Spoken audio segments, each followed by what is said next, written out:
días, ánimo. Buenos días. Bueno, pues vamos que, como todos los jueves, a informar sobre delitos y castigos. Es muy parecido a la novela de Dostoyevsky, Crimen y Castigo. Es una gran novela. Tiene otro propósito, desde luego, pero aquí es cómo se cometen delitos y se evita que esos delitos no se castiguen. Por eso se habla de cero impunidad, porque desde hace mucho tiempo se sabe de que se cometen delitos, se habla hasta de una puerta giratoria, que entran y salen. Ahora es distinto, por eso se informa con el propósito de que la gente sepa que estamos trabajando para que no haya impunidad y también para que no se empoderen las bandas, los integrantes de la delincuencia organizada o de la delincuencia de cuello blanco, y que piensen de que pueden hacer y deshacer, y que si tienen buenas agarraderas, influencias, van a poder cometer delitos sin que se les castigue. Ya no es así. Entonces, vamos a que Ricardo Mejía nos informe, por favor. Con su permiso, señor presidente, muy buenos días a todas y a todos. Vamos a dar cuenta del informe Cero Impunidad, no hay crimen sin castigo, que da cuenta del trabajo del Gabinete de Seguridad, la Secretaría de la Defensa, la Secretaría de la Marina, la Secretaría de Seguridad y Protección Ciudadana, Guardia Nacional, Centro Nacional de Inteligencia, en coordinación con todas las secretarías de seguridad del país, las fiscalías locales y la Fiscalía General de la República. En el periodo que se informa, del 24 al 30 de noviembre, fueron detenidas 8,181 personas por las fuerzas de seguridad del país, por delitos del fuero común y federal, y en total de estas 8,181 se presentaron, una vez cumplidas las formalidades correspondientes, 7,662 personas ante el Ministerio Público local y federal. Siguiente. Informar también que en este periodo se extraditaron 3 personas en cumplimiento del tratado de extradición firmado entre México y Estados Unidos por la comisión de diferentes delitos. Es el caso de Pedro R., que fue extraditado por los delitos de tentativa de homicidio, lesiones, amenazas y allanamiento de morada, que fue requerido por una corte de California.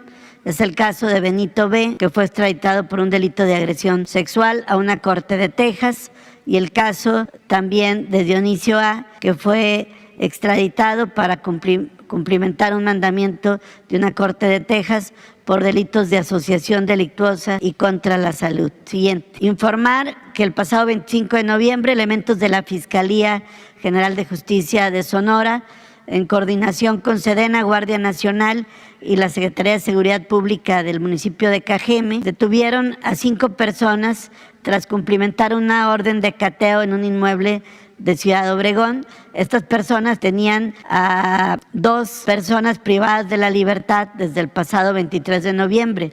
A estos sujetos ya se les detuvo y se les aseguraron armas, cartuchos, equipo táctico y un vehículo blindado. Está pendiente su vinculación a proceso por diferentes delitos, entre ellos desaparición forzada, más narcomenudeo, asociación delictuosa y otros más que resulten. Siguiente.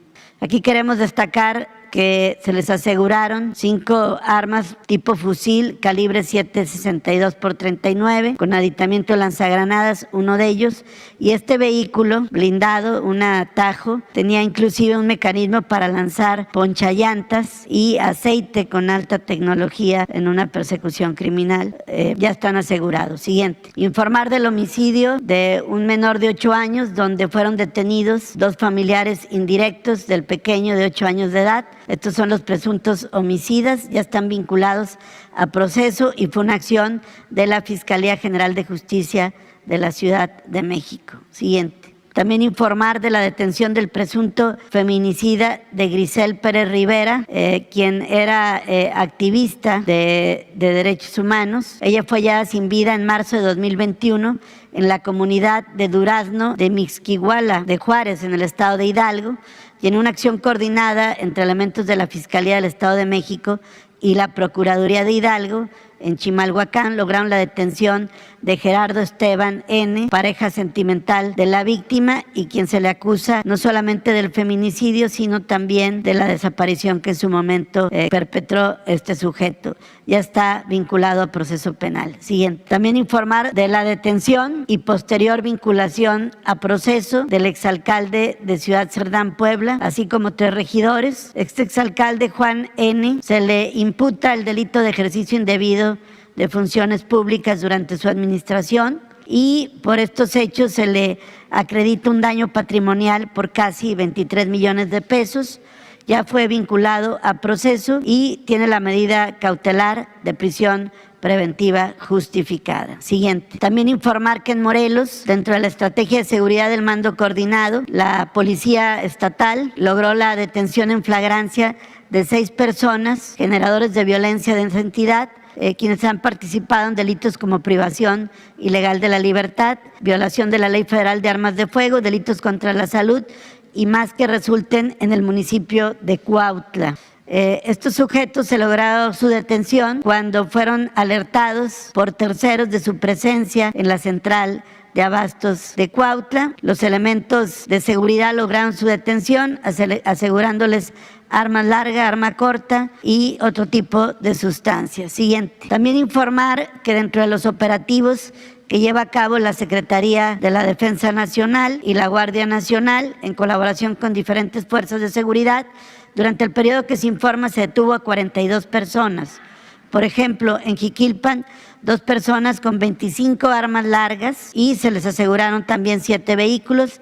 En Tijuana, una persona detenida con 23 kilos de metanfetamina. Siguiente. En Tapachula, Chiapas, una persona con 593 kilogramos de cocaína y un arma larga. En la alcaldía de Iztapalapa, 3 personas detenidas con diferentes dosis de droga, marihuana, cocaína y metanfetamina. Siguiente. En Tlaquepaque, 3 personas liberadas y se aseguraron también 2 armas largas, un arma corta y chalecos tácticos. En la alcaldía de Iztapalapa, una persona detenida con 11 kilogramos de fentanilo, un arma larga, un arma corta y cartuchos y un vehículo. Siguiente. En Ocoso, Cuautla, Chiapas, 2 personas detenidas con 874,000 pesos sin acreditar su legal procedencia y un vehículo con blindaje nivel 4+.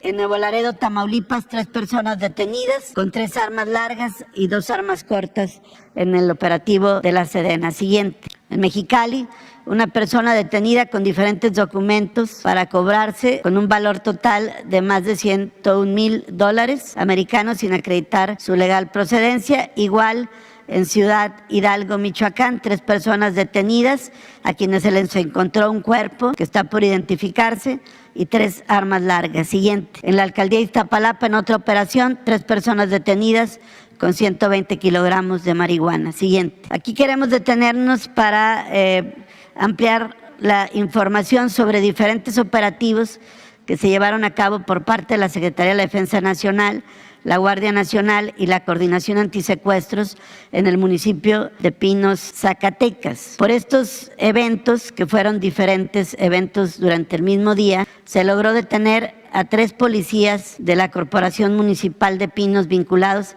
a actividades delictivas. Se aseguró a 2 agresores y también en otro operativo a otro más y 2 de ellos, de los agresores, fueron abatidos. Esto fue una operación que se llevó a cabo por estas corporaciones para practicar una orden técnica de investigación y cumplimentar 3 órdenes de aprehensión. Sin embargo, fueron agredidos en diferentes ocasiones, resultando un masculino liberado, presuntamente secuestrado, 2 agresores fallecidos, 3 agresores detenidos y se aseguraron también armas largas, vehículos y motocicletas. Desafortunadamente, siguiente, este fue el evento donde, en cumplimiento de su deber, fue privado de la vida el general José Silvestre Ursúa Padilla, mando territorial de la Guardia Nacional en Zacatecas, después de haberse llevado a cabo diferentes diligencias ese mismo día. Lo primero fue el evento de la ejecución del cateo, donde se detiene a los 3 presuntos policías municipales acusados de secuestro agravado. Un segundo evento fue un primer enfrentamiento en las afueras de la comunidad de Los Conos, a 2 kilómetros de Jaltomate, Zacatecas, y ahí fue como resultado 3 presuntos detenidos. El último evento, que fue un segundo enfrentamiento en Jaltomate, ahí es donde un sicario agrede, lesiona fatalmente al general mando territorial de la Guardia Nacional, y este mismo sicario que privara de la vida al general fue abatido también en este enfrentamiento. Siguiente. Durante este mismo operativo se aseguraron vehículos involucrados, hubo las detenciones ya referidos, hubo el aseguramiento de droga y ya fueron vinculados a proceso varios de los perpetradores. Siguiente. En seguimiento de las acciones que lleva a cabo las diferentes corporaciones, la Fiscalía General de Justicia de Zacatecas, la Sedena, CONACE y Guardia Nacional, lograron la detención de 12 personas tras dar cumplimiento a una orden de cateo en un domicilio ubicado en Guadalupe, Zacatecas. Es una célula como la anterior, presuntamente del grupo criminal Cártel Jalisco Nueva Generación. En ese domicilio se localizó el cuerpo desmembrado de una mujer, se les aseguraron 10 armas largas, armas cortas, y ya todos ellos están sujetos a que el juez ya otorgue la vinculación a proceso penal. Siguiente. Queremos señalar que del periodo comprendido entre noviembre del año pasado a noviembre del presente año, en el operativo Cero Impunidad que lleva a cabo la CONACE junto con todas las fuerzas locales y federales de seguridad, siguiente, se ha logrado la detención de 131 generadores de violencia, entre ellos varios sentenciados, siguiente, hasta ahí. Todos estos generadores de violencia pertenecen a diferentes grupos criminales. La persecución es contra todas las bandas que están dedicadas a generar violencia.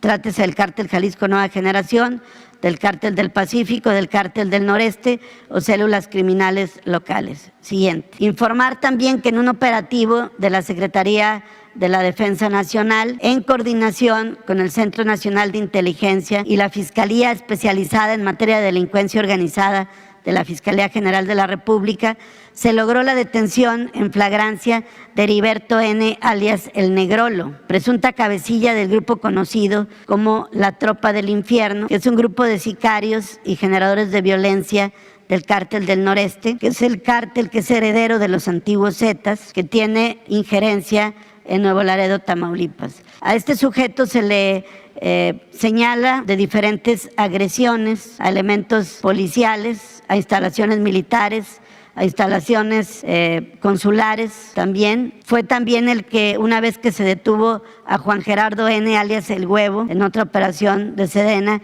también fue el que generó diferentes eventos y agresiones, y finalmente se logró su captura. A él se le relaciona también como autor intelectual de la privación de la libertad del alcalde del municipio de Guerrero, Coahuila, Mario Cedillo, quien fue privado junto con 9 personas el pasado 14 de octubre y rescatado al día siguiente en una operación de elementos de la Sedena, Guardia Nacional, la Unidad Antisecuestros de Tamaulipas, la Fiscalía de Coahuila y la CONACE. Pues bien, este sujeto ya está detenido, ya fue calificada de legal la detención y se suma, siguiente, a varias detenciones que ha habido integrantes del Cártel del Noreste en la operación permanente que lleva a cabo la Sedena en aquella región de Nuevo Laredo. Entre otros, Martín N., alias El Cadete, a quien sustituyó El Negrolo, el deportado Juan Gerardo N., alias El Huevo, el caso del Canelo y el caso de Fernando N., alias El Huerco, principales cabezas de este grupo criminal. Siguiente. También informar que en otras operaciones llevadas a cabo por la Fiscalía del Estado de México,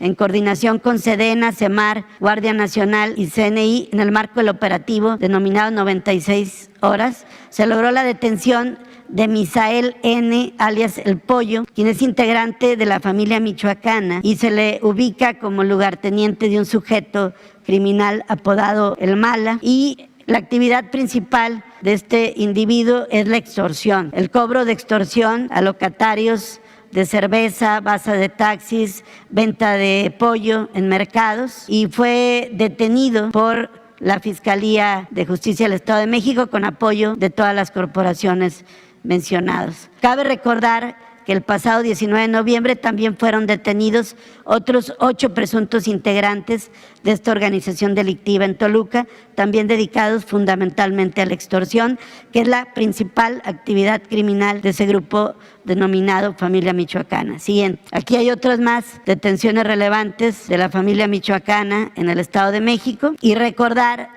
que continúan los operativos también en contra de la cabeza de estos grupos, que son Johnny Hurtado alias El Pez y La Fresa, que son las cabezas de este grupo criminal, con operaciones en Guerrero, Michoacán y el Estado de México. Siguiente. También por parte de la CEMAR hubo diferentes operaciones. En el Aeropuerto Internacional de la Ciudad de México lograron la detención de 2 sujetos que llevaban 2 tambos metálicos, supuestamente de jugo de limón, pero que en su interior contenían 62 paquetes de bolsas plásticas que dieron positivo a metanfetamina. Ya se hicieron los trámites correspondientes ante las autoridades ministeriales. Siguiente. También 2 operaciones en Tabasco Frontera, que dio como resultado el aseguramiento de buques camaroneros y buques pesqueros que transportaban 63,000 litros de combustible, otro 45,000 litros de combustible diésel, ambos, y no pudieron acreditar por qué tenían esa cantidad de combustible. Ya fueron presentados ante la autoridad correspondiente. Siguiente. También en el aeropuerto de Mérida se hicieron diferentes operaciones logrando asegurar metanfetaminas por parte de la Secretaría de la Marina, que venían en un correo express de mensajería de la empresa FedEx. Se pudo detectar fragmentos y tabletas de metanfetamina, y en otro más, en la aduana de Progreso, también se detectó en otro sistema de mensajería cargamento de metanfetamina. Siguiente. Como sentencias relevantes, informar que en Baja California se obtuvo la sentencia condenatoria de 56 años y 6 meses en contra de Juan Manuel N., tras acreditarse su participación en el delito de desaparición forzada cometida por particulares, agravada, cometido en agravio de la entonces menor Diana Pigonot, hechos ocurridos en 2018. Esta es la víctima de este evento criminal y la sentencia es por 56 años. Siguiente. También sentencias relevantes obtenidas por el Ministerio Público ante el Tribunal Superior de la Ciudad de México. Es una por trata de personas y lenocinio en contra de Noé N. por 60 años de prisión, otra más por el delito de feminicidio, 52 años de prisión en contra de 2 perpetradores, y una célula dedicada al secuestro que operaba en la Ciudad de México. Todos sus integrantes obtuvieron una sentencia de 50 años de prisión. Bien. En cuanto al informe de feminicidios que han dado lugar a detenciones y sentencias, durante el periodo del 24 al 30 de noviembre se logró la detención y sentencia de 43 feminicidas, de los cuales en la Ciudad de México son 2 sentenciados y 5 detenidos. En el Estado de México son 2 detenidos, 1 sentenciado.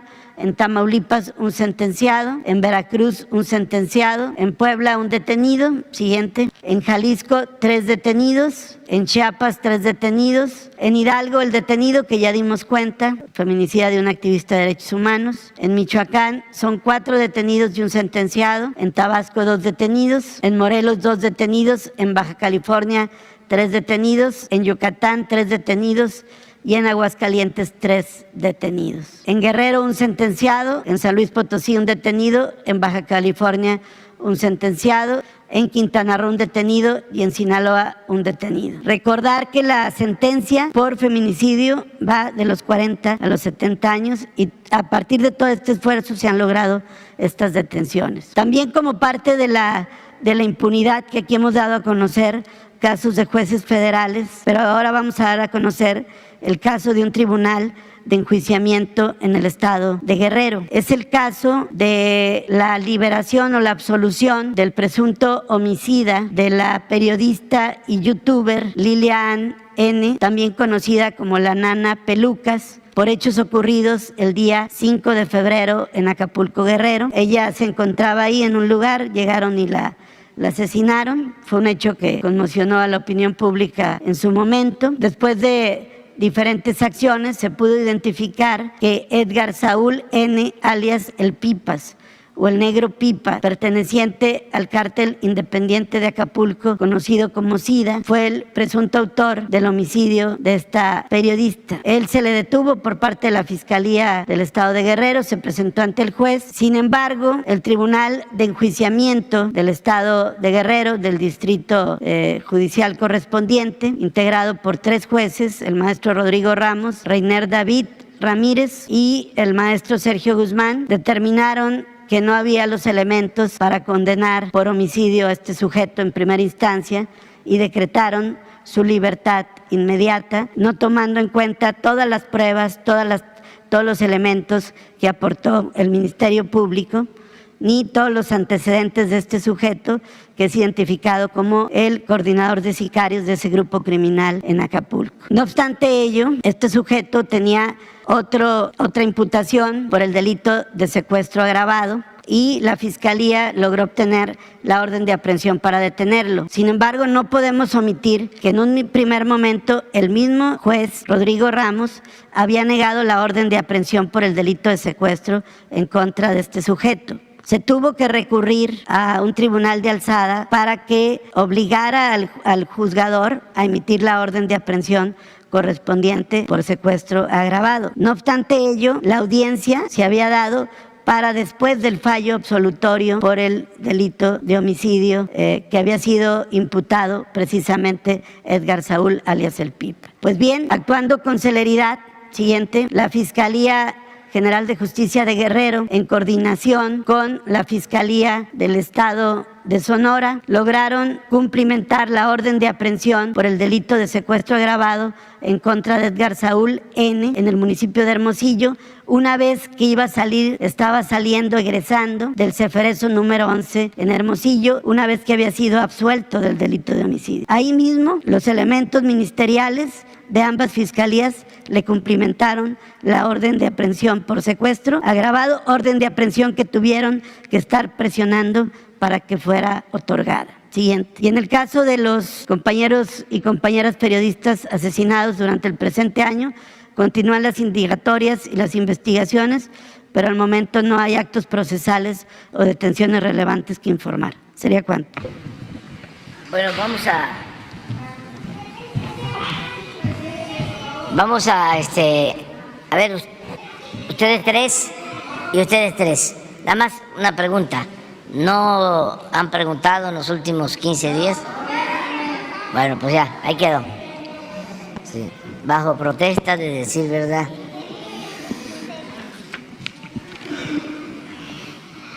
Muy buenos días, señor presidente. Janet Galindo, del Grupo Transmedia La Chispa, Quintana Roo, Campeche, Yucatán.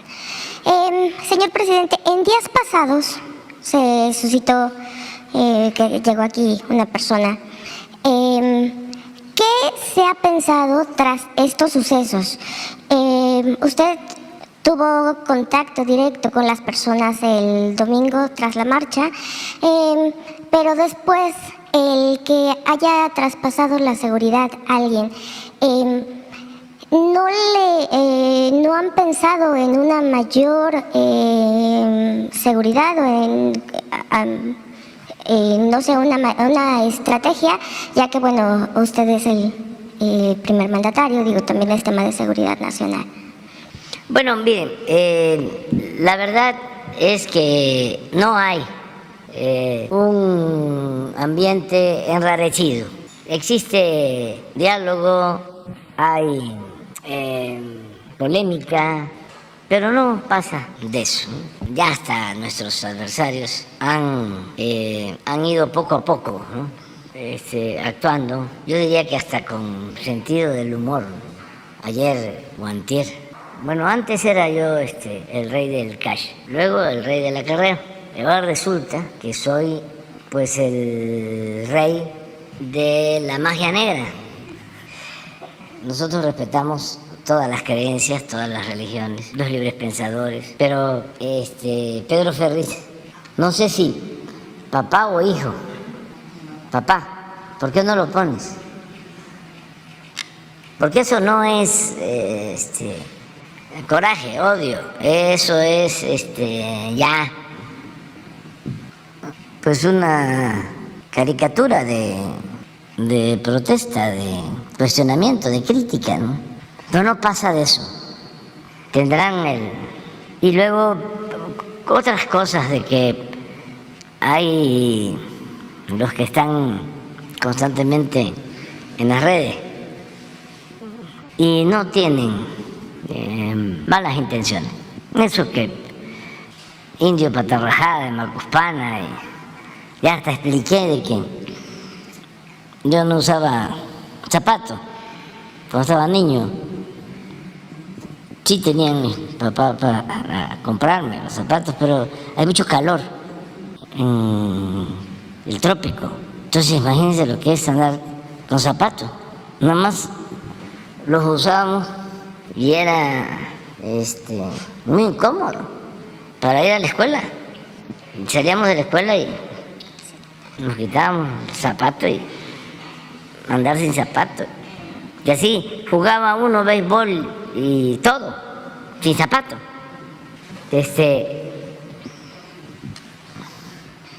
Mire cómo dice, es un secreto a voces. Así es, así.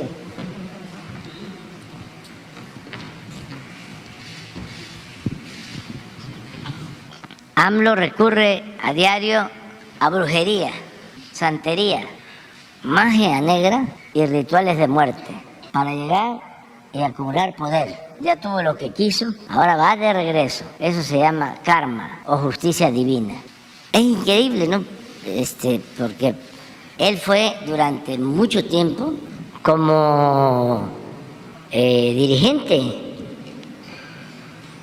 líder de opinión pública. Su programa de radio lo veían muchísimo, lo escuchaban muchos. Ahí empezó Carmen Aristegui, otro periodista, Javier Solórzano. Y yo tengo diferencias con él desde hace 20 años. No es nuevo, pues. Pero entonces ya esto, pues es para que nos relajemos, ¿no? No pasa nada. Y también lo de la polarización. No hay polarización, hay politización. ¿Por qué no hay polarización? Porque la mayoría de la gente está de acuerdo con lo que se está haciendo. Tenemos el respaldo de la gente. No solo es los que se manifestaron. Yo creo que ellos deben, nuestros adversarios, de tomar en cuenta la opinión de la gente. Ese es su principal problema, que desprecian al pueblo y creen que el pueblo es menor de edad, que el pueblo es tonto. No, tonto es el que piensa que el pueblo es tonto. Tienen que tenerle más respeto a la gente y no actuar con actitudes de superioridad, sentirse más. Es un problema serio de clasismo, de racismo. Entonces es cosa de que, a ver, nos serenamos y los que participaron en la marcha son acarreados de gente que no está consciente de lo que está sucediendo. Ese es su error. Ya hay una nueva realidad política y siempre lo he estado diciendo, no se puede poner vino nuevo en botellas viejas. Y aquí hay dos cosas, o se acepta la nueva realidad o que se amuele la realidad. O sea, negar por completo la realidad o aceptarla. Aceptándola sin que esté uno de acuerdo o no esté uno convencido. No tiene uno por qué adherirse, sumarse a ningún movimiento si uno tiene un pensamiento distinto. Uno tiene que actuar con absoluta libertad, pero no cerrarnos, no a la cerrazón. Les voy a presumir, les voy a dar a conocer la encuesta de hoy, de la que se hace desde Estados Unidos, una empresa todos los jueves. Miren cómo estamos. Sigue Modi arriba, pero ya menos. Pero a esto me refiero, de que no hay polarización. Pero pues está en su derecho, como todos. No podemos pensar todos lo mismo. Yo estoy dando nada más mi opinión. Pero así está. Y también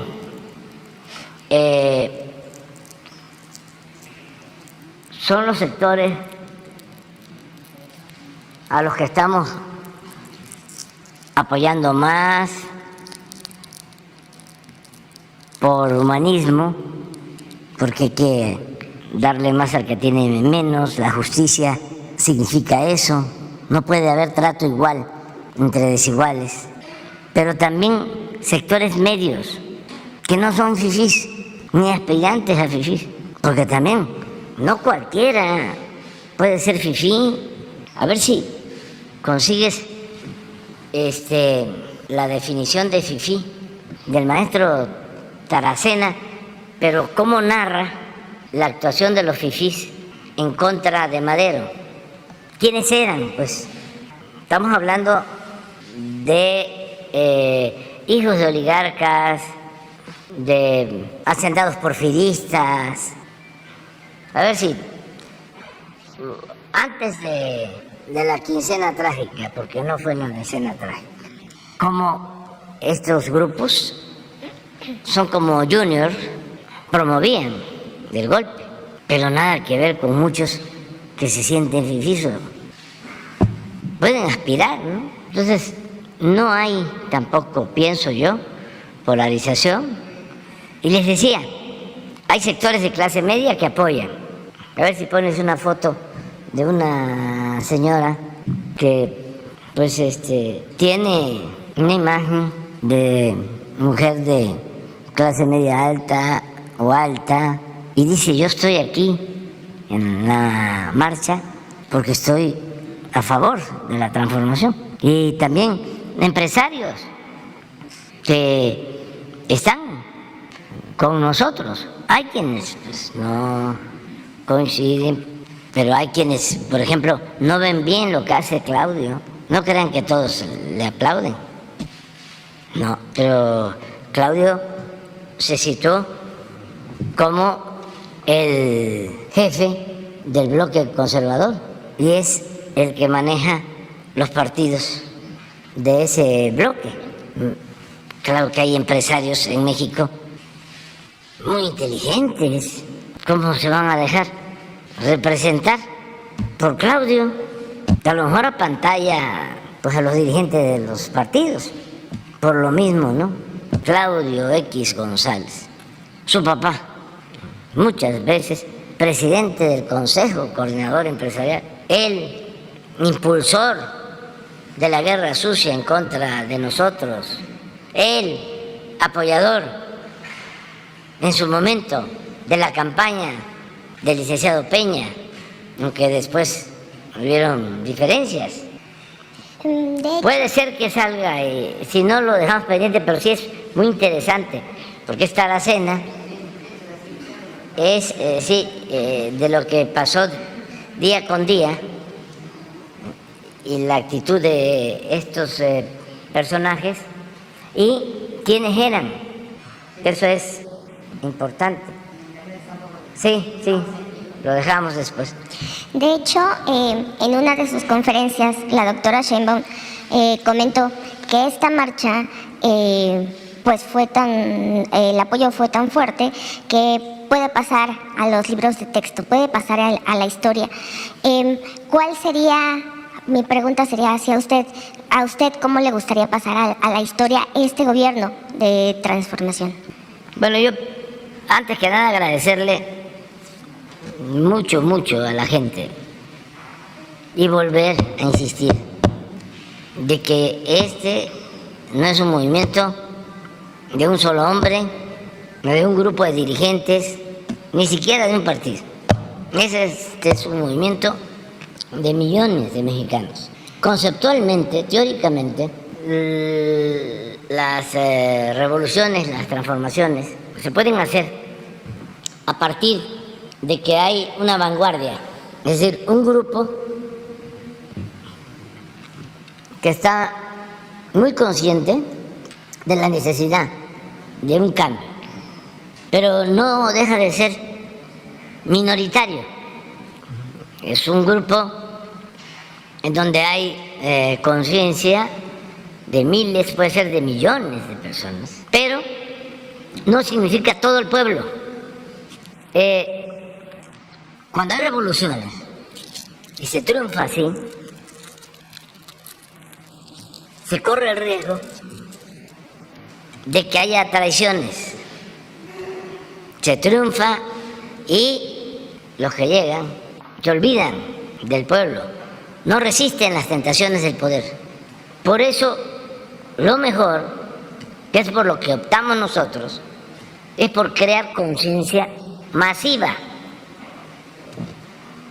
El ir pueblo por pueblo, plaza por plaza, y muchos años. Entonces, como nunca, hay millones de mexicanos, mujeres y hombres conscientes. Este es el fenómeno nuevo, del todo nuevo. Incluso en nuestro proceso histórico. En la independencia, pues desde luego se contó con el apoyo, la dirección de dos curas extraordinarios, rebeldes, Hidalgo, Morelos, y de mucha gente que los siguieron, pero no necesariamente era todo el pueblo.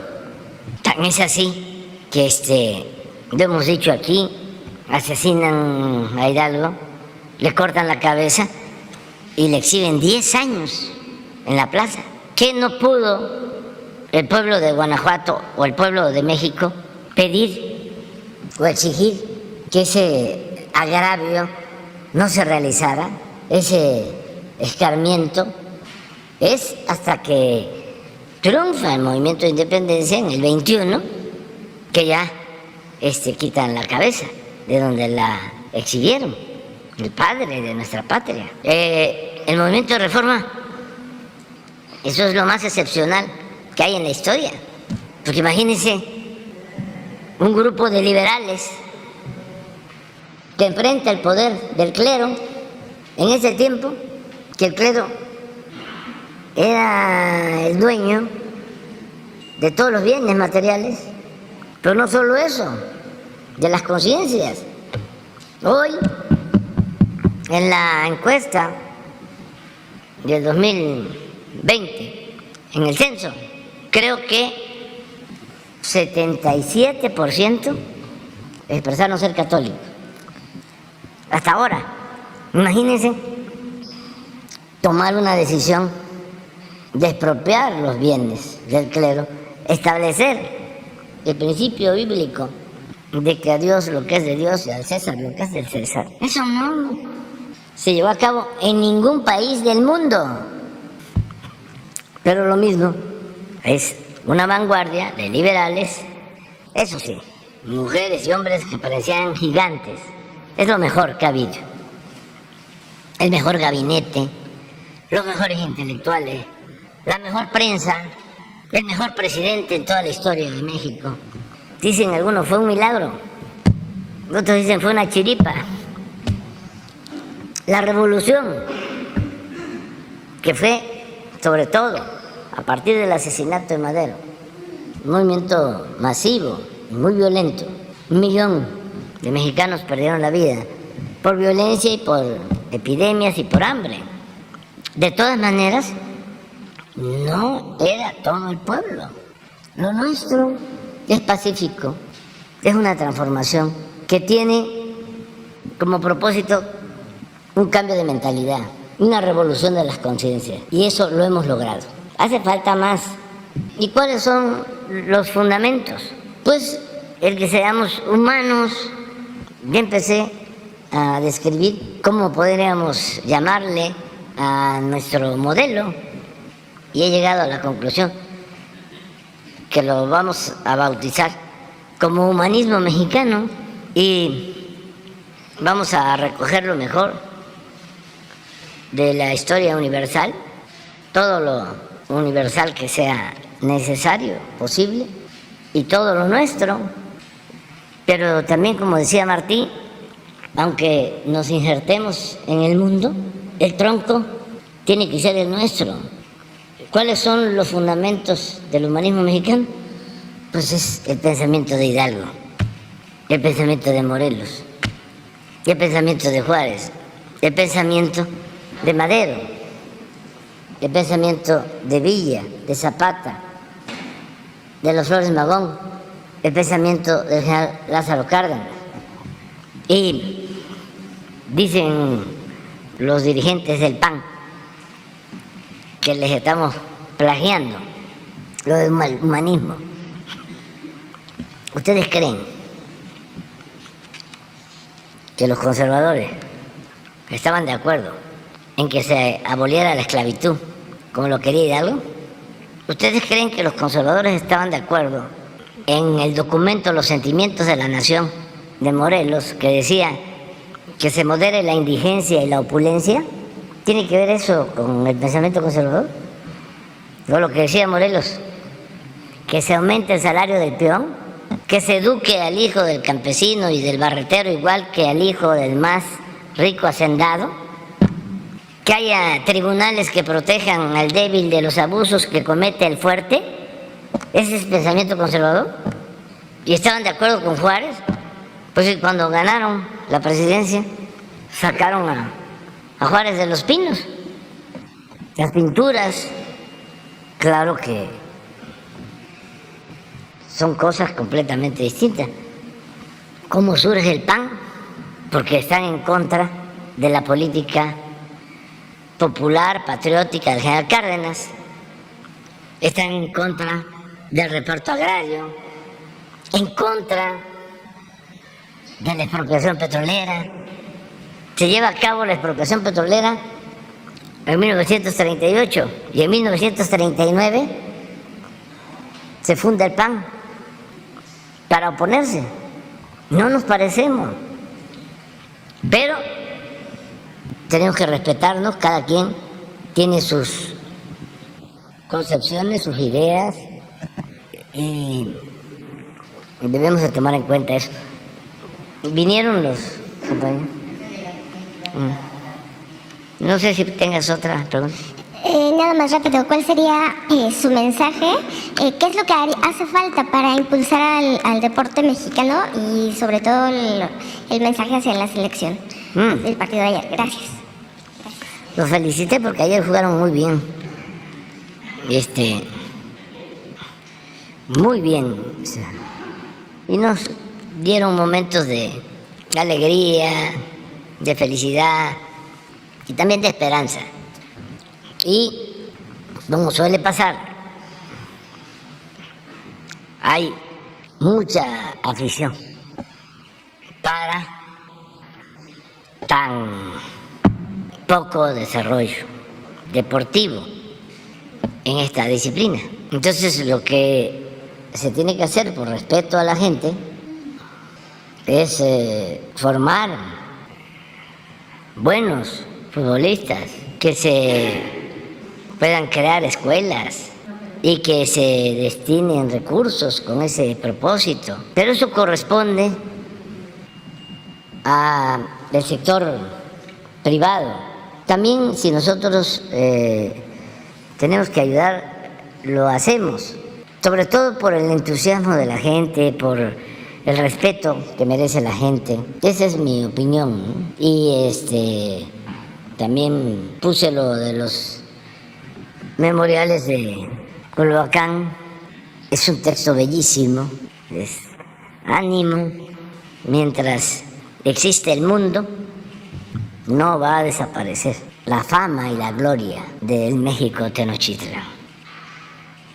Somos primeros lugares en muchas cosas. Estamos en los primeros lugares. ¿Saben en qué estamos en los primeros lugares que deberíamos sentir muy orgullosos? En cultura. México es de los pueblos con más cultura en el mundo.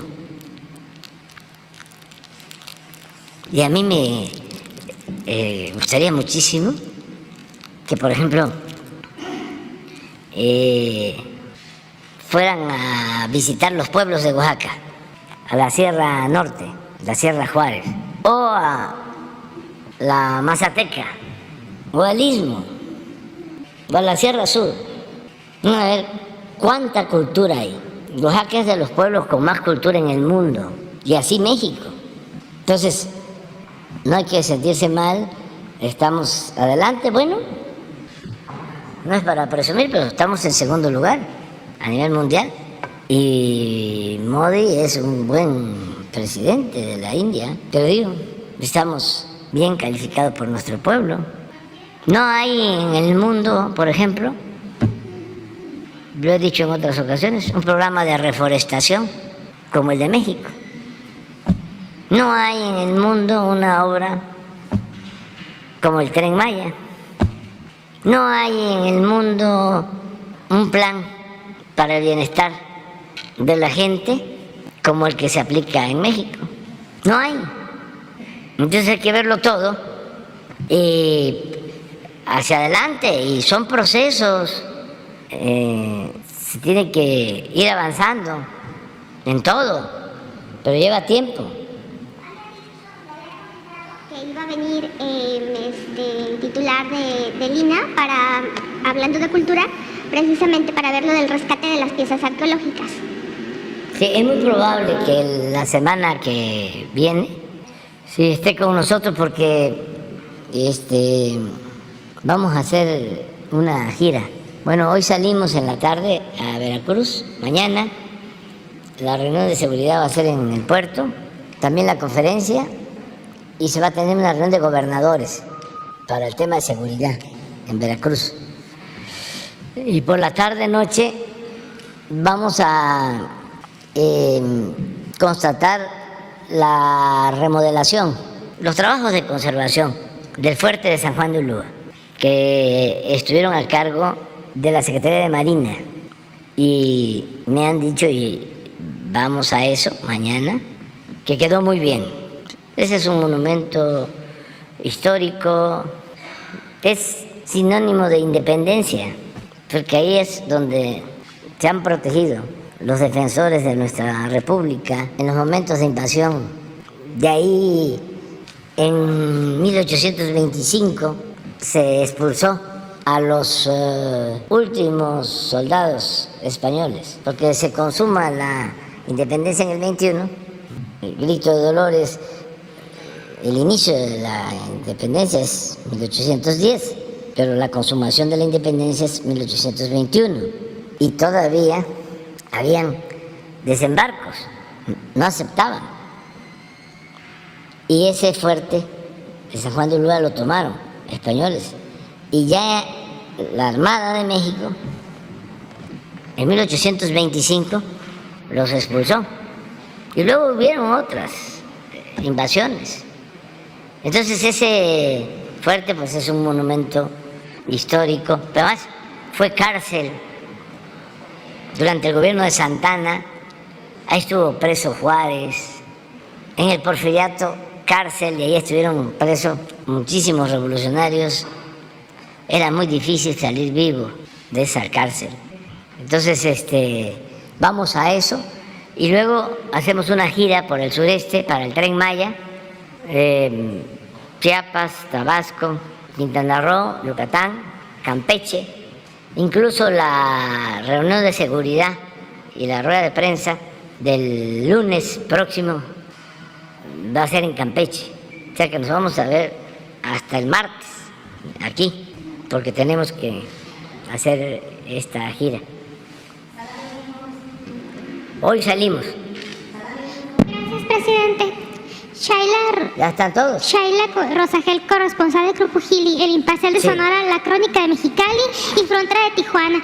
Presidente, nada más pedirle un análisis o una opinión sobre el fútbol mexicano y luego de los resultados que tuvo la selección mexicana, que fue eliminado, y también históricamente, no sé si nos pudiera dar un análisis. una opinión sobre el fútbol mexicano en general. Ya hablé, sí, sobre este tema.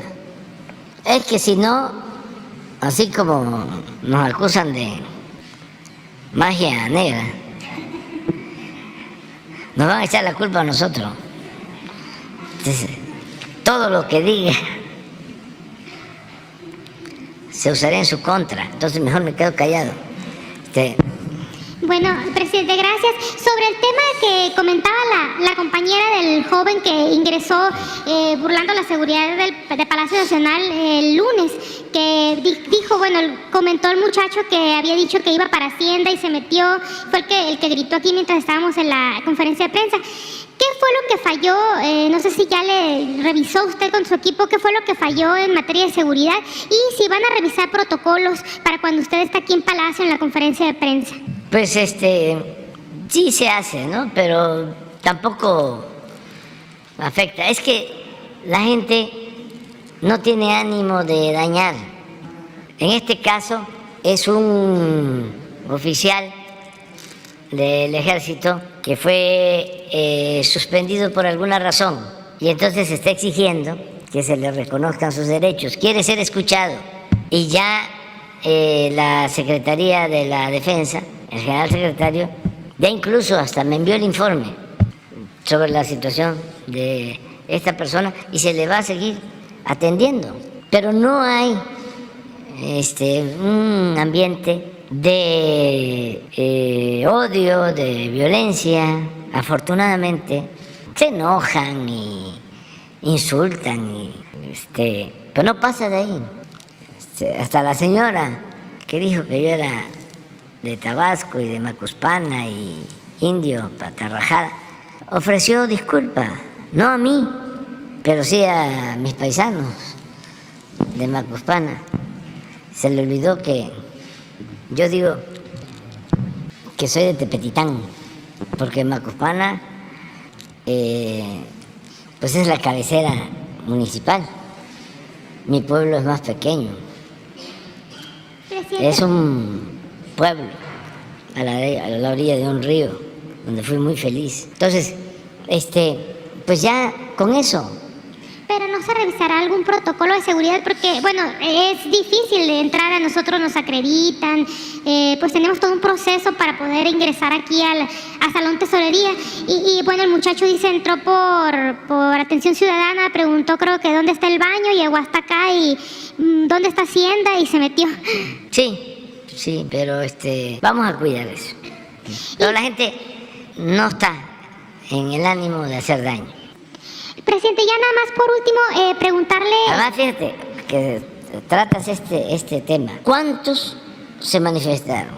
Ya no hablemos de la cantidad. Pero no se rompió un vidrio. Estamos hablando de muchísima gente. Todos en orden, respetuoso, creativos, contentos, felices. Era una fiesta. Nada de que pongan las vallas porque ahí vienen los marros, ¿no? Y a romper vidrios o el soplete. No, la gente, la mayoría, muy consciente. El pueblo no quiere la violencia. Y yo he estado aquí subrayándolo. Si uno defiende una causa, lo puede hacer con la no violencia. Es Gandhi, es Tolstoy, es Mandela, es Luther King, no violencia. Ahora, si no se lucha de verdad por una causa, de verdad, si no es una moda, si no hay convicciones, pues entonces no es para que se avance en que esa causa triunfe, sino es para que cada vez tengan menos simpatizantes. La no violencia, la resistencia civil pacífica es fundamental y no hay que caer en ninguna provocación, hay que resistir todas las provocaciones. Ya nada más para finalizar, presidente, ¿qué información tiene de la conclusión de la carretera? Ya en septiembre dijo que ya estaba a punto de terminarse, ya hay personas en Vicam, por ejemplo, ya han visto que está el tramo listo. ¿Qué información tiene? ¿Cuándo se entregaría? Bueno, que ya está terminada ese tramo hacia Nogales, ¿no? de Santana a Nogales. ¿Sí? Sí. Pues ya que tenemos un gran, un muy buen gobernador y un representante del pueblo de Sonora, al que le tenemos mucha confianza, Alfonso Durazo, que él la inaugure. Sí, ya, sí. Me han dicho eso, pero de todas maneras, para no equivocarnos, ahora sí que para no equivocarnos, lo mejor es preguntar. Entonces voy a verlo ahora, ¿sí? Ya te informamos. Les tenemos una buena noticia, muy buena noticia. Y quiero aprovechar para agradecerle al sector obrero y de manera muy especial al sector empresarial, porque ya llegaron a un acuerdo para el aumento al salario mínimo. Hoy muy temprano se reunieron y hay consenso. Es decir, sector obrero, sector empresarial y gobierno coinciden una vez más en el incremento al salario mínimo. Vamos a invitarlos porque me informó la secretaria de Trabajo que se iban a reunir y les dije, si no están muy lejos, vengan aquí y explíquennos y escuchemos a un representante del sector obrero, un representante del sector empresarial y a la secretaria que nos informe en qué consiste el arreglo. Varios arreglos. ¿Cómo? Se quisieron venir todos, son varios. Todos son representantes de la comisión. Un aplauso.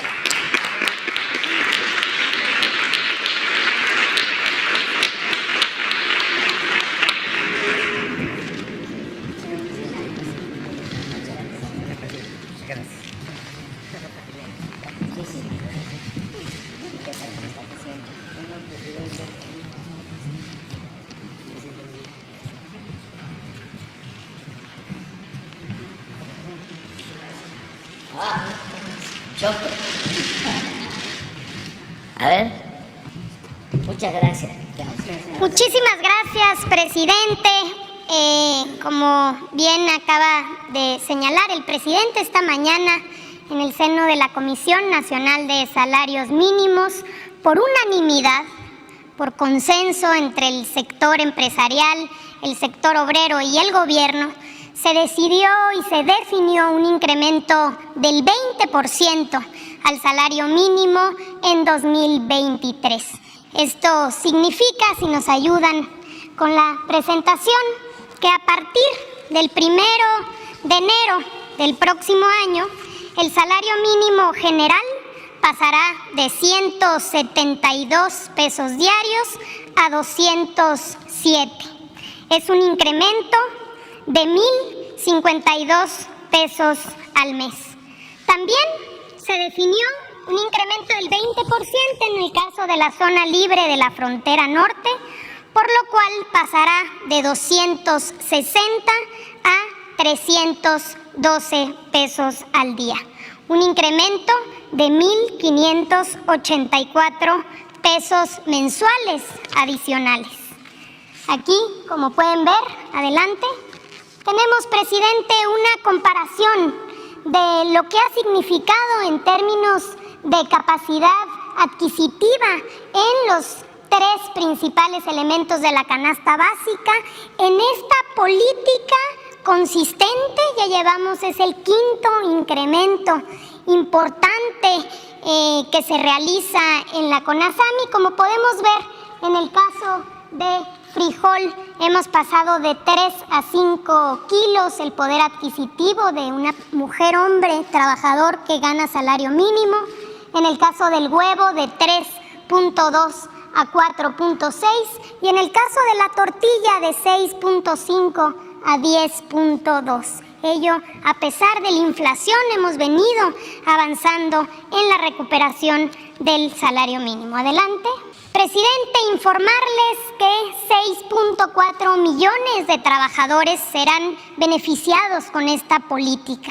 Es decir, que a partir del 1 de enero se incrementará su poder adquisitivo y con ello también dará dinamismo a la economía local, al mercado interno y se apoyará no solamente directamente a los trabajadores, sino a sus familias. Adelante.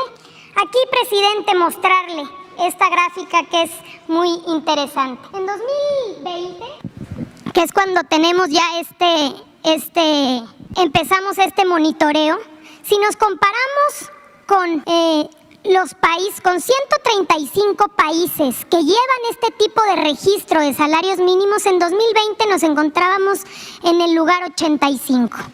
Hemos venido avanzando.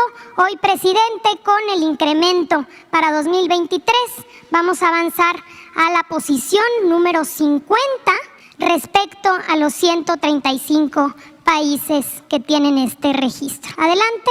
Y finalmente, aquí la gráfica que muestra la recuperación a partir de el año en el que llegamos, en el que llegó usted y que por consenso con los sectores hemos venido recuperando el poder adquisitivo que se perdió durante 40 años. Con el incremento de este año habremos recuperado el 90% del poder adquisitivo comparado de 2018 a 2023.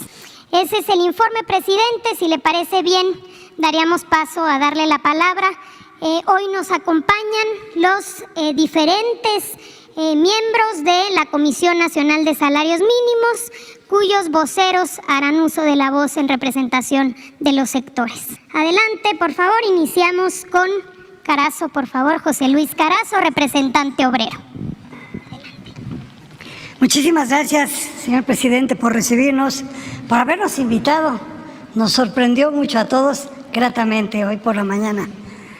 La realidad es que recorrer el mundo que hemos vivido desde hace más de 40 años, desde 1976, en primer lugar, para no perder el poder adquisitivo de compra de los salarios y posteriormente el apoyo que se nos ha dado para recuperarlo, la realidad es que muchas veces no lo teníamos planeado tan ágilmente. Con toda sinceridad, creo que nos justificarían mencionar 3 palabras, precisamente: justicia, reconocimiento y agradecimiento, lo que envolvería esto que ha pasado con el salario.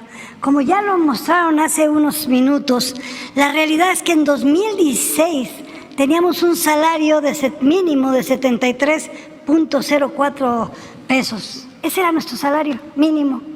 Para el 88 para el 2018 amanecemos con 88 pesos. Ya para el 2019, usted toma con ese salario, la administración para 2019 ya contábamos con un salario de 102. No me voy a ir cada año porque me tardaría muchísimo, pero hoy ver que ya tenemos un salario que rebasa los 200 pesos, que estamos en 207 pesos, sinceramente para nosotros es motivo, en primer lugar, de reconocer que es una justicia para los trabajadores en México que se vieron rezagados contra todas nuestras contrapartes de todo el mundo. Pero también es un momento para reflexionar en un reconocimiento a la sensibilidad, en primer lugar, del gobierno que usted encabeza, señor presidente, y muy en particularmente a esa sensibilidad que una joven secretaria ha mostrado para los temas laborales, como es la secretaria del Trabajo, doña Luisa María Alcalde. Y por otro lado, no dejamos de reconocer y agradecer en los empresarios el esfuerzo que se está haciendo. Hoy, el tripartismo sin duda alguna da una muestra de que está consciente, maduro y responsable de entender que si una de sus partes de este triángulo está débil, nos debilita a todos. Es necesario, y dentro del diálogo social, encontrar los mecanismos para que en el tripartismo no exista un sector que se debilite. Y como consecuencia, hoy los empresarios también están empujando. ¿Por qué razón? Porque la matemática económica, que a veces es difícil de entender, indica que estos incrementos no se podrían dar. Pero con el esfuerzo que ellos hacen y con la certeza de que nosotros tenemos a los mejores productores del mundo, que tenemos la mano de obra más versátil que existe, sabemos que vamos a lograr vencer lo que la economía nos reta.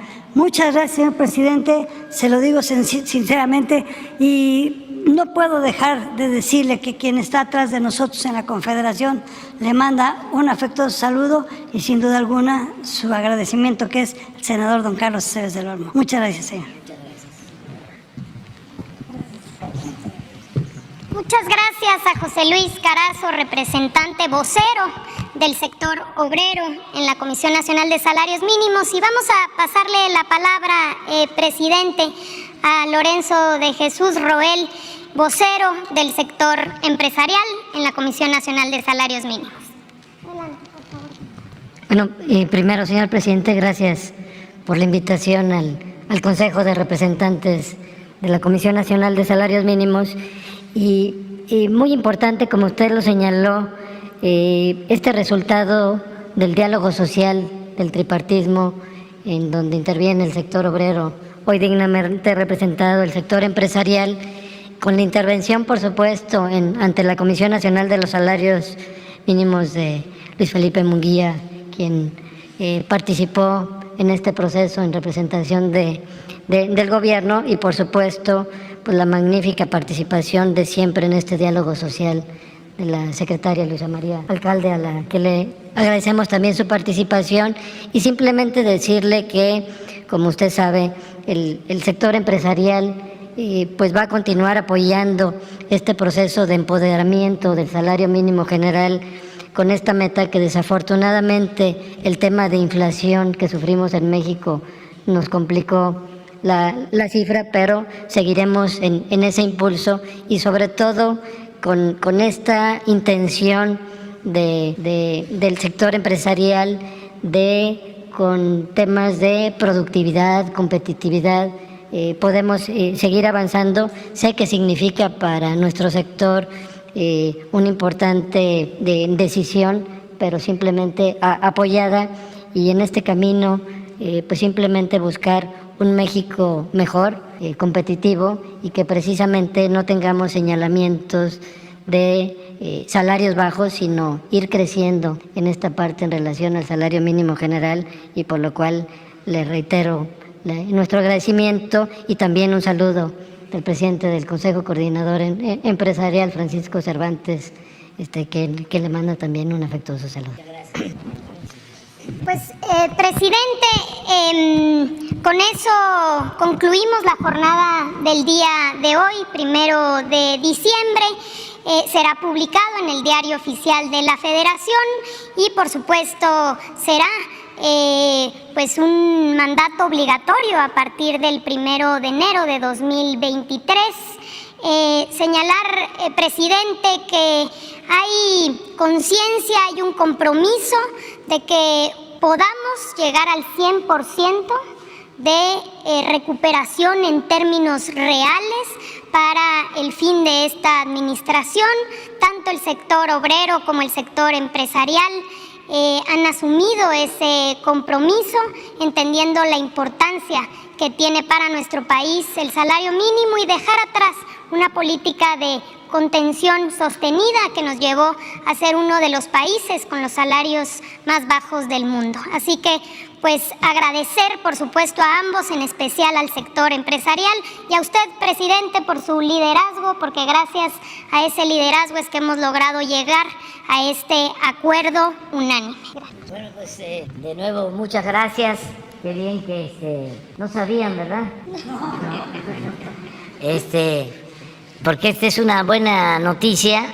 Se está recuperando poco a poco el poder adquisitivo del salario y tenemos muy buena relación con el sector obrero, pero yo quiero destacar la participación muy especial del sector empresarial, porque es donde hay más resistencias. A veces hemos contado con el apoyo del sector empresarial y solo en una ocasión no hemos logrado consenso, pero el que ahora se haya logrado este acuerdo es muy importante porque estamos pues enfrentando una inflación de carácter internacional y existe alguna preocupación del sector empresarial y desde luego de nosotros,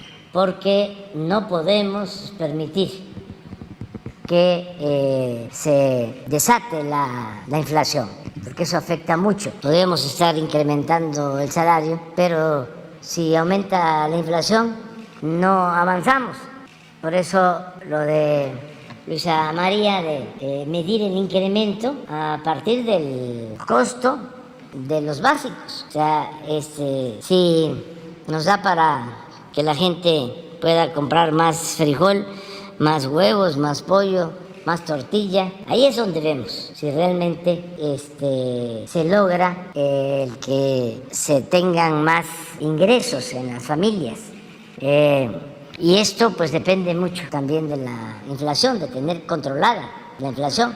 Entonces yo les comento a ustedes que con este incremento no vemos riesgos de que se dispare la inflación.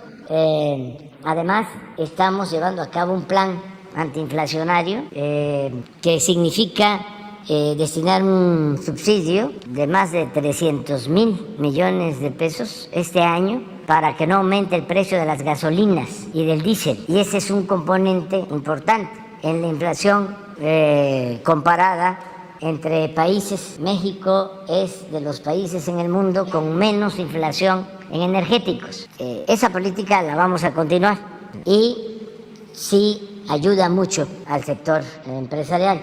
Lo mismo, no van a haber aumentos en el precio de la energía eléctrica, no vamos a aumentar los precios del gas y no vamos a aumentar impuestos. Y estamos llegando a acuerdos con industriales, con cadenas de distribución del comercio para tener una canasta básica accesible a los consumidores. Entonces vamos a estar muy pendientes para que esto no se disminuya en los hechos, en términos reales, sino que se conserve el 90% del incremento en lo que va de nuestro gobierno, 90% en términos reales, 90%. Esto es algo excepcional y muchas gracias, y es muy buena noticia para todos los trabajadores. Ustedes saben que la mayoría de los trabajadores gana más, afortunadamente, que el salario mínimo. De los 21,700,000 trabajadores inscritos en el Seguro Social, porque también ha venido creciendo el empleo, de esa cantidad, 21,700,000 trabajadores aproximadamente, el promedio de salario mensual es casi 15,000 pesos, promedio mensual. Y estoy hablando del promedio, ¿sí? Hay muchos trabajadores que tienen ingresos que son superiores de acuerdo a sus contratos colectivos de trabajo. Pero si el salario mínimo no es tan mínimo, ayuda a que hacia arriba, aunque no puede ser también en el mismo porcentaje, porque son cosas distintas. Estamos hablando aquí en términos muy realistas, sin demagogia.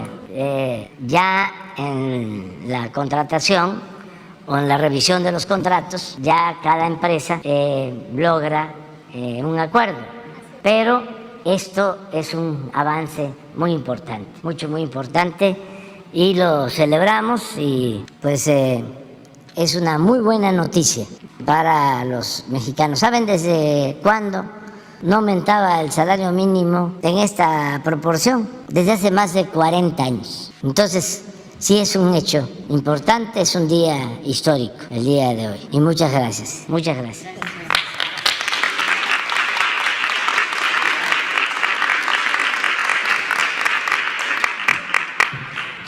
Cuando quieran venir a la conferencia, están invitados. Muchas gracias. Muy amable. Gracias, muchas gracias. A ver, vengas.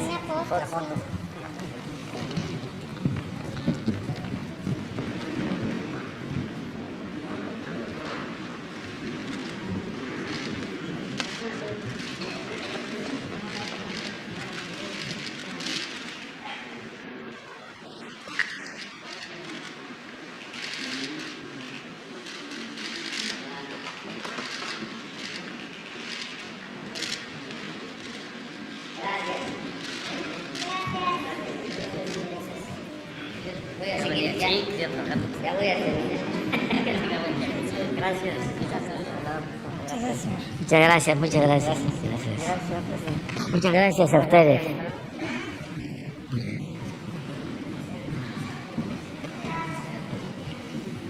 ¿A dónde quedamos? El joven. Buenos días, presidente. José Manuel Fuentes de Capital 21. Quiero preguntarle cómo va, pues, las consultas sobre los temas energéticos del TEMEC, ya que hoy viaja la secretaria de Economía, Raquel Buenrostro. Esa sería mi primera pregunta. Se está llegando a un acuerdo. Hay una actitud muy favorable de parte del gobierno de Estados Unidos y de Canadá. En efecto, se reúne, no sé si hoy o mañana, la secretaria de Economía, Raquel Buenrostro. Hoy viaja para reunirse con sus contrapartes y ver lo del tratado en el tema energético. Pero se ha avanzado bastante. Estoy seguro que nos va a traer buenas noticias, Raquel.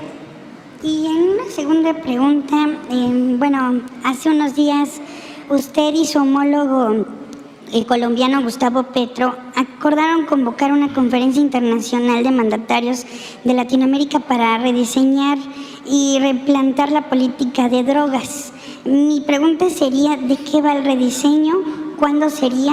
Y si esta estrategia pertenece también o forma parte del humanismo mexicano para cambiar la lógica que antes se manejaba para combatir a los narcotraficantes y el tráfico de drogas. Sí, el presidente Gustavo Petro tiene una propuesta, la esbozó, dio a conocer los lineamientos generales. La idea pues es atender más lo preventivo, el que se pueda evitar que la gente, sobre todo los jóvenes, por necesidad, se dediquen a estas actividades ilícitas.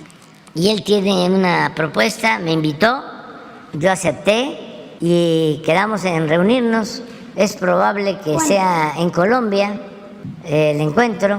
Tengo entendido que va a invitar a otros presidentes de América Latina, del Caribe, a esa reunión.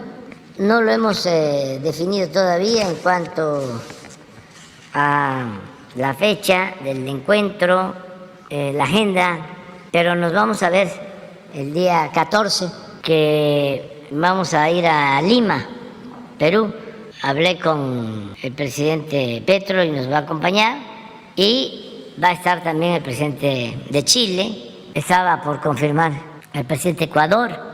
Esto para el día 14 de diciembre. También ya se está empezando a elaborar la agenda de la visita del presidente Biden y del primer ministro Trudeau para el día 9 y 10 de enero.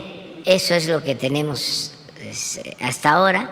Esa reunión en Colombia posiblemente sea después de la visita del presidente Biden, de esta cumbre en la Ciudad de México, pero sí tenemos ese compromiso con el presidente Gustavo Petro, que es un gobernante muy responsable y le tenemos mucha confianza. Creo que Colombia avanzó mucho. Felicito al pueblo de Colombia por la elección de su presidente. Eso es lo que puedo comentar.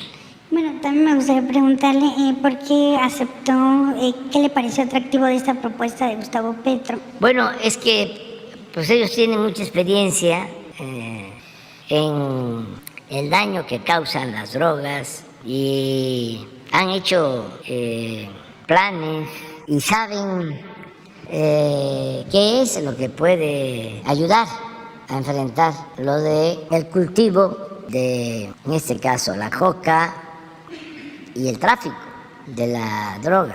Entonces, él trae ese plan y coincidimos de que es importante verlo no solo con la visión de Estados Unidos, sino verlo a partir de la visión de América Latina. Esto no significa confrontarnos, sino analizar nosotros cómo podríamos enfrentar este problema y sobre todo el que no haya violencia, cuidar que no pierdan la vida por el crimen organizado, ni quienes se dedican a esas actividades ilícitas, ni las autoridades o agentes de policía, del ejército, que también padecen y se tienen que buscar formas más eficaces para enfrentar los problemas del crimen organizado, el narcotráfico y atender las causas, no solo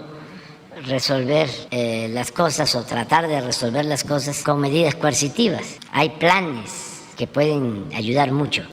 Estamos nosotros, por ejemplo, ayudando en países de Centroamérica con el programa Sembrando Vida y se está avanzando mucho. Esto no solo por la cuestión de las drogas, sino fundamentalmente para dar opciones a la gente y que no se vean obligados a abandonar sus pueblos, que tengan trabajo en sus comunidades. Un día de estos, yo creo que en menos de un mes, vamos a dar a conocer un reportaje que se hizo de toda la cooperación de México en Centroamérica y en el Caribe para atender las causas que producen la migración. Y vamos a poder escuchar los testimonios de la gente que está trabajando en estos programas. Eso, por ejemplo, es algo que siempre le insistimos al gobierno de Estados Unidos. El que se invierta en programas como el Sembrando Vida, como el de Jóvenes Construyendo el Futuro, para que haya opciones, para que haya alternativas y para que la gente no se vea obligada a abandonar sus comunidades. Esas son opciones, son alternativas. Entonces, lo mismo que en el caso de la droga. Nosotros estamos aplicando el programa de Sembrando Vida en las zonas donde más se siembra droga, en la sierra, y ya estamos teniendo buenos resultados. Ya la gente, en vez de sembrar la marihuana o la amapola, ya está sembrando árboles frutales, maderables. Esto en Durango, en Sinaloa y en otros estados. Eso funciona, sin duda, y vamos a continuar con ese programa. Y bueno, y por último, ¿este programa no se lo propuso al presidente Petro para que lo aplicara en Colombia? Sí, él sabe, pero él trae un planteamiento muy bien articulado, pensado, y vamos a analizar bien su propuesta. Muchas gracias, presidente. Nos vamos al día 13. ¿Cuántos días después? Pues nada más. Estamos viendo eso porque dependiendo si hay vuelos a la hora que se requiere, si no va a ser la Fuerza Aérea, pero estamos buscando que sea en línea comercial.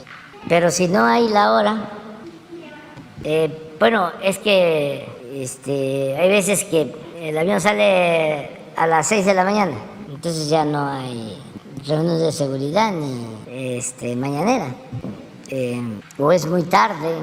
Estamos buscando eso. ¿Mande? No.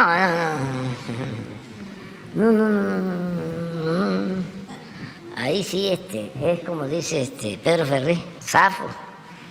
No, eso sí no.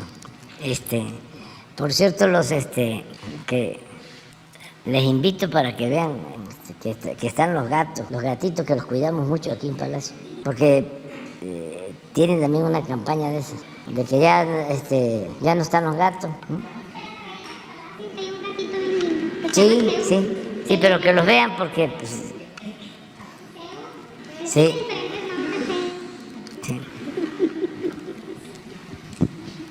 Gracias, presidente. Buenos días, Nancy Flores de la revista Contralínea. Buenos días a todos y a todas.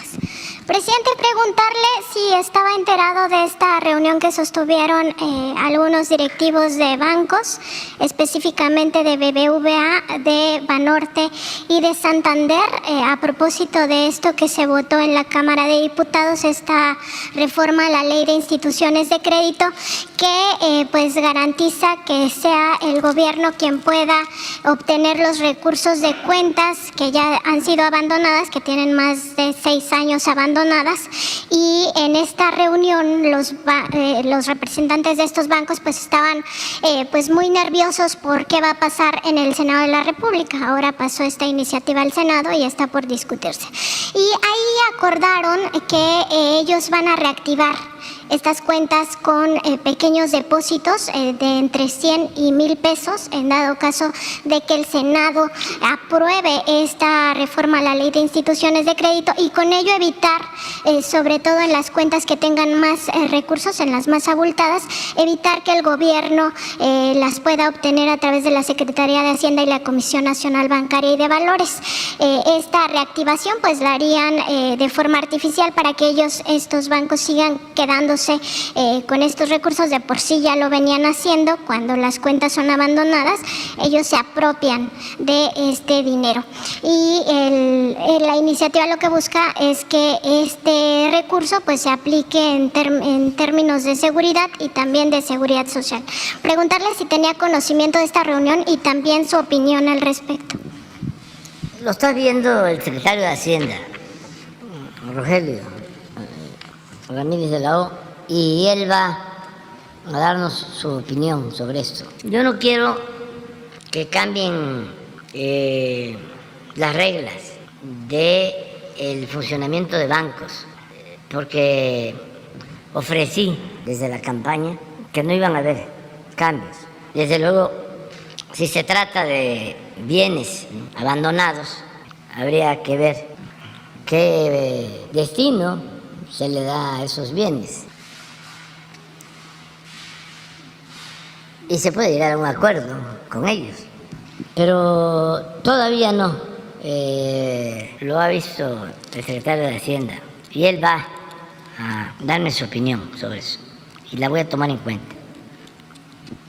Presidente, en otro tema, preguntarle también sobre esta discusión. Ya parece que el Senado de la República ha abandonado ya la discusión sobre el glifosato y los agrotóxicos que causan cáncer. El CONACYT ya había dicho que hay suficiente evidencia científica para determinar que este tipo de pesticidas altamente tóxicos causan cáncer. Hay de hecho incidencia, ya se ha visto la tendencia de las personas enfermas con cáncer y que tienen contacto con estos pesticidas. Preguntarle si la vía podría ser ahora un nuevo decreto que amplíe el número de agrotóxicos que se van a prohibir gradualmente. Y esto se lo pregunto pues porque usted ha declarado aquí que por encima de la salud no pueden estar los intereses privados, y en este sentido pues ya no se puede permitir que estas transnacionales sigan pues contaminando y matando impunemente a los mexicanos. En otros países está prohibido el uso de estos pesticidas y no se ha generado ninguna hambruna, sobre todo porque quienes pues tienen esta capacidad de siembra masiva de productos pues también tienen la capacidad de conseguir otras tecnologías que sean más amables con el medio ambiente y también con la salud humana. Estamos en eso, estamos viendo eso, lo del glifosato.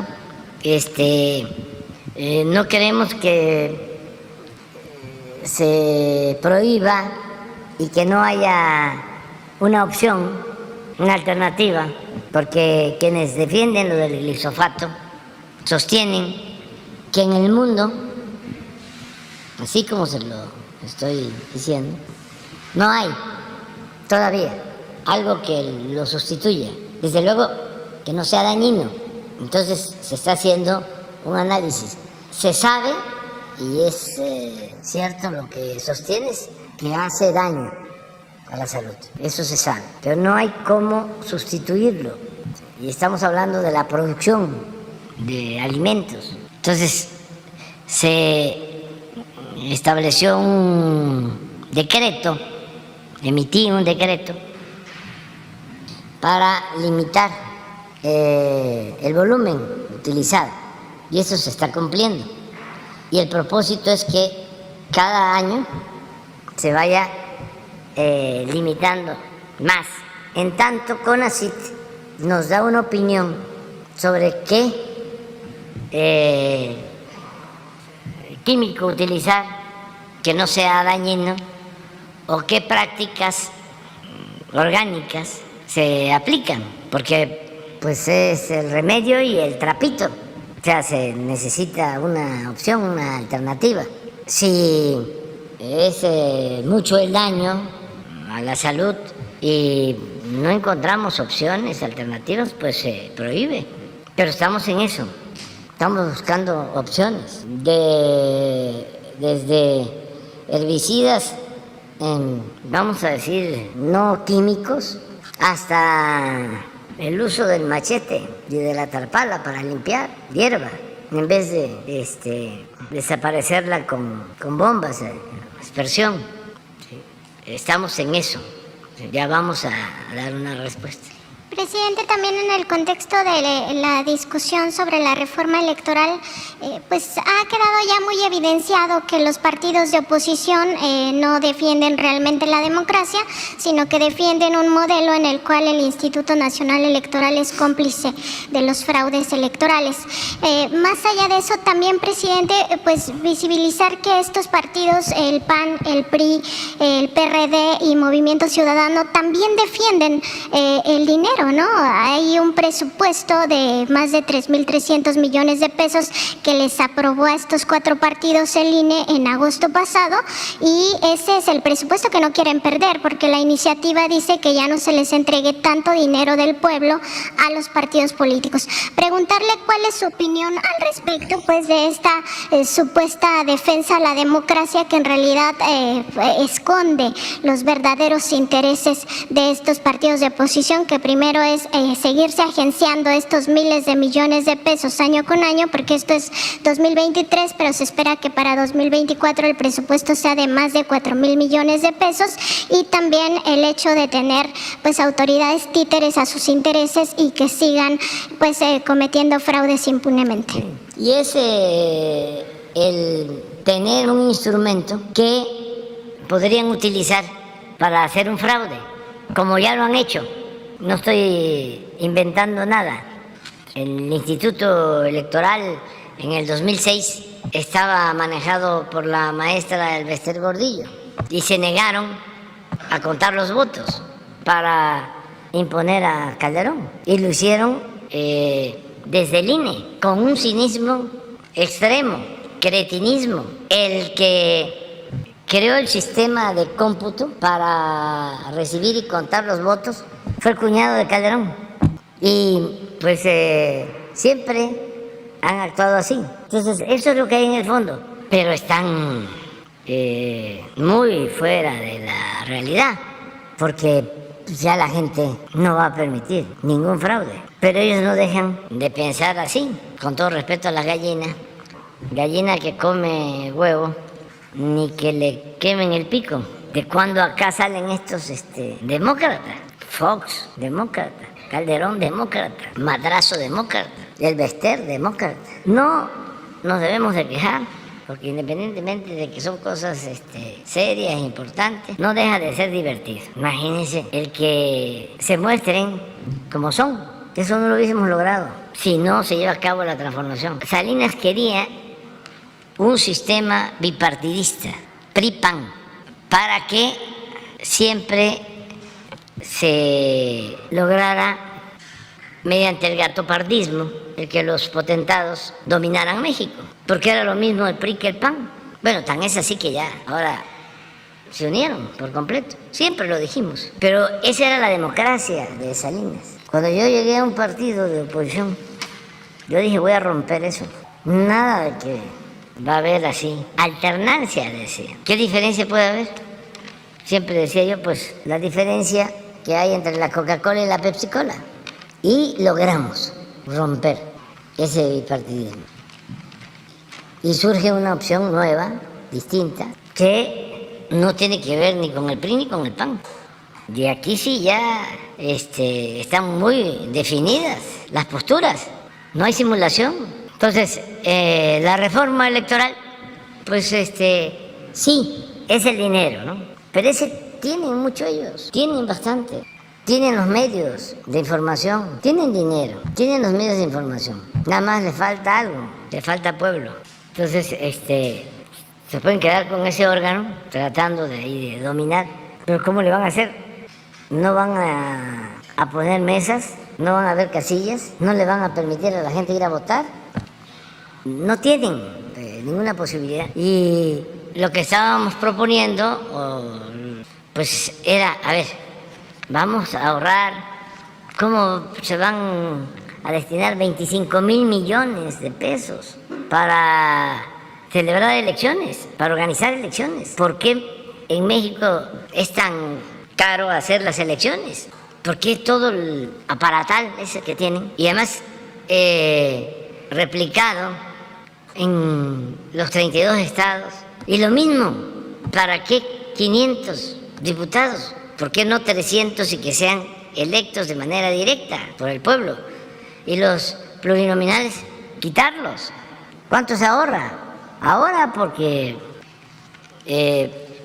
no se tiene mayoría absoluta, pero sí tenemos nosotros, o el movimiento cuenta con mayoría simple. Pero antes que estábamos en la oposición, como las cámaras estaban al servicio de los potentados, yo deseaba que se acabaran pronto los periodos ordinarios, que nada más estuviesen 3 meses, 4, y se fueran de vacaciones, porque si estaban sesionando era un peligro. Todo lo que proponían era en contra del pueblo. Entonces descansaba.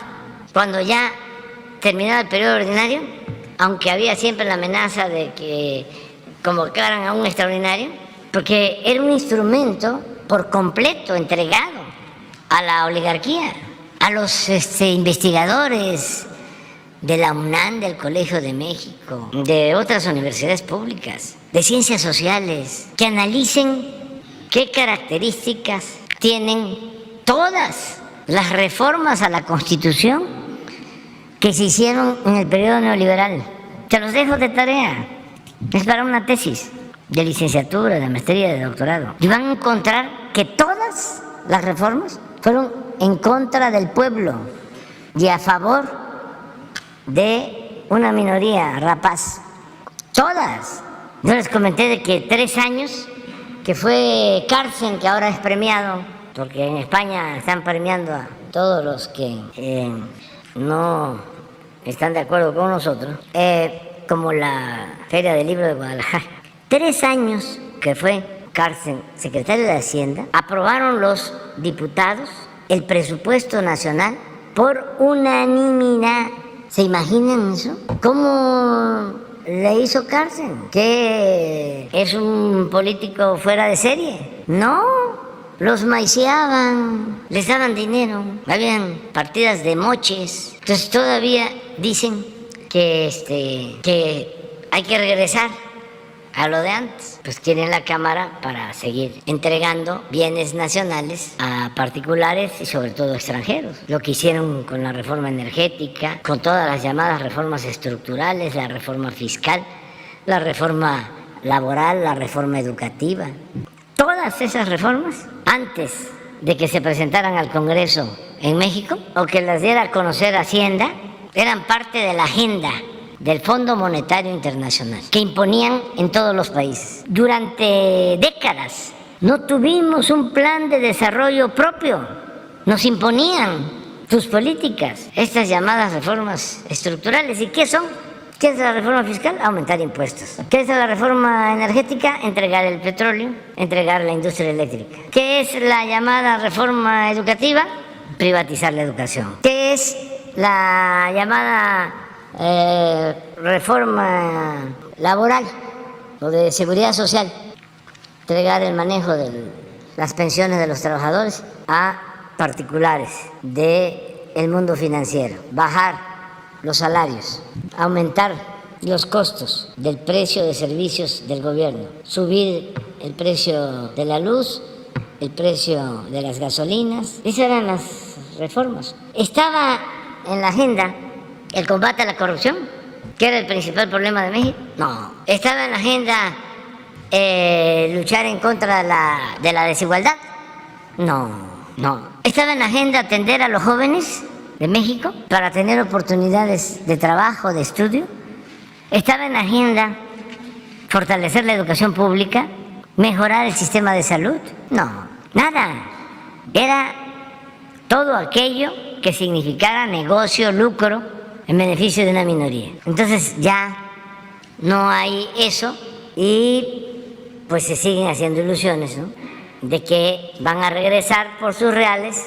Si hubiese llevado a cabo un cambio como el que está en marcha, imagínense cómo estaría el país. Si le hubiesen seguido con el saqueo, con la corrupción, con el derroche, con el desprecio a la gente. Entonces sí, ha sido importante todo lo que llevamos y lo que viene todavía. Ya nos vamos, ¿eh? Gracias, presidente. Nada más quedó pendiente. Hago un compromiso contigo. Es el primero, el martes. Quedó pendiente nada más, presidente, si iba a venir Pablo Gómez, el titular de la Unidad de Inteligencia Financiera. Eso se lo pregunté hace un mes y pues no ha habido respuesta. Nos falta lo de fútbol y nos falta lo de Pablo. Sí, ahora lo de fútbol estaría bien. Es un análisis de cómo se maneja lo del fútbol, ¿eh? Bueno, entonces que venga Pablo la semana que viene. Gracias, presidente. ¿Mande? Es que quedamos con un compañero también que maneja. ¿Ya? Ah, pues tú también estuviste trabajando en eso. Lo hacemos el jueves. Sí, bueno, el jueves. O sea, en 8 días. Bueno, nos vemos.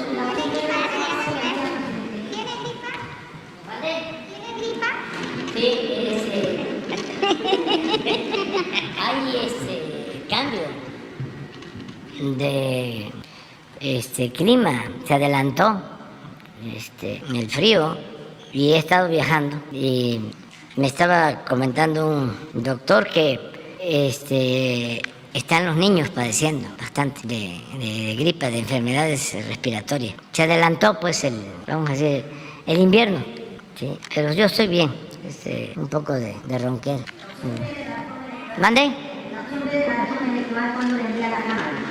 Yo creo que la semana que viene.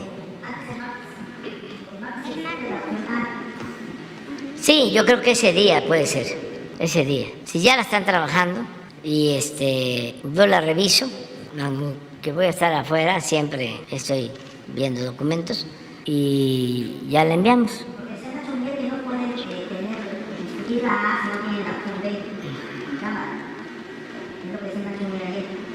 Sí, pero ya está avanzada completamente, ya está avanzada. Y es una cuestión de trámite, porque ya los conservadores, los del bloque conservador, pues ya están de acuerdo. El INE no se